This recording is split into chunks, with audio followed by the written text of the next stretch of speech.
Qaraqoyunlu Dərəsi Gölçən kənd qəhrəmanı şəhid Rizvan Pirnəzərova yazmış olduğum şeir. Hələ cavan idi amansız ölüm, nə tez yaxaladı Mayor Rizvanı. Düşmən gülləsinə tuş gəldi bilin, azad etmək üçün Azərbaycanı. Yenicə girmişdin 30 yaşına, heç yarı ömür də sürmədi Rizvan. Vurğundun elinin hər bir daşına, doğma göl kəndini görmədi Rizvan.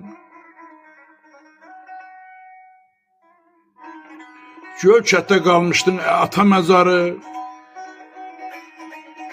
buna dözməyirdi, darıxırdı hey. Ürəkdə çəkərək bu əzabları, döyüşdə hərdən bir qarıxırdı hey.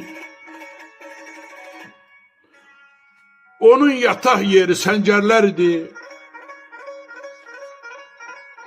yaxşı xəbərləri gəlirdin oradan. Döyüşdə sıravı bir əskər idi, o ayrı qalmazdı batalyonundan.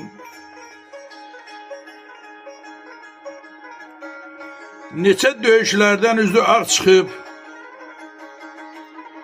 düşməni həmişə azdırdı Rizvan. Ölümün üzünə gözü dik baxıb, adını tarixə yazdırdı Rizvan. Adını tarixə yazdırdı Rizvan. Allah rəhmət eləsin, məkanı cənnət olsun, nur içində yatsın. Şahmurad Qaraqoyunlu.